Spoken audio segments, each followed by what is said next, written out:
Hey everybody, it's V-Ray from The Perfectionist Creative Consulting, and I have made a decision today to restart the movie reviews that I used to shoot with my son back in the day and start some adult conversations about some films. Now, I was kicking the can down the road, but today seemed like an ideal day to restart them because I was bamboozled into checking out the sequence to the movie The Joker, right?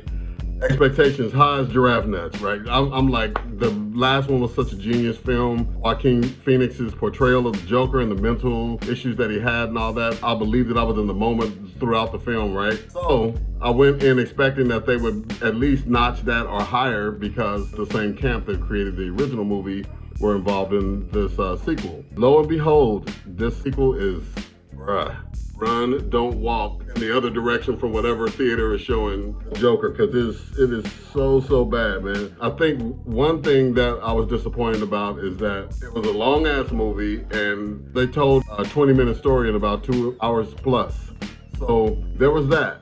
And when I say meaningful dialogue, I mean something other than them singing songs, which they literally sung like Broadway show tune type songs, 2024 versions of them throughout the movie. There was at least a dozen song numbers. I mean, stop the film, go into full-blown production, singing different stage settings and shit like that. The set would change. They'd be in Broadway, or they'd be in a smoky nightclub lounge when the scene originated in a court setting or so forth, and then come back to the court setting after like a 6-minute song or some shit. So it was like, that was a complete distraction, but it was a departure to those types of things that took away from the time that they could have dedicated to more story.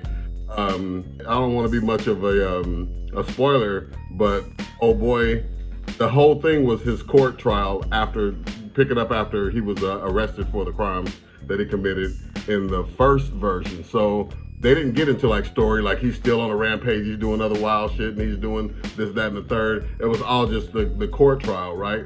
So in any other movie, the court trial would have been like, I don't know, 20% of the movie, then 80% of Bedlam, and it was not that at all. I'll say this.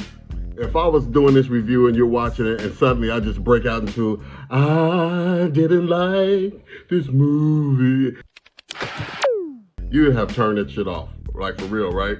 So this is my experience with the Joker sequel because it was just abstract as hell. I understood the themes of those songs and how they parallel to what was happening in the scene, but it was just really bad. The Joker Part 2 is literally a musical. There's at least a dozen song numbers in this movie, and I'm not exaggerating. The relationship between him and Harley Quinn was explored deeply, but it was all to the beat of some old ass song. And so Lady Gaga singing throughout it, Joaquin Phoenix is singing, right? I don't see how this film ever got out of pre-production meetings, how it got greenlit along the way, where the idea was like, oh hell yeah, let's do that. And then the dailies are coming in and they're still going forward with that same premise. Whatever test marketing they did after they finished the film, how did it pass all those gatekeepers and make it into the theaters?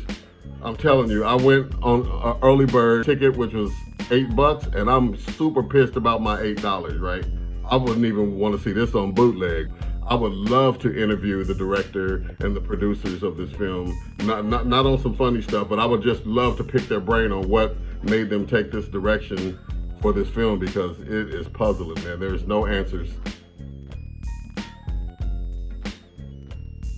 Okay, I'm spoiling it, so turn this off if you don't want to hear it. But even when the Joker gets stabbed at the end and gets killed, he's stabbed, he's wounded, he's down on one knee about to die, and he sings a fucking song, man. So it's like, get the hell out of here. Anyway, that's my first review. Welcome back to me, and I hope you find some value in this. If you don't go out and spend your $8 anyway, it's your own fault, right?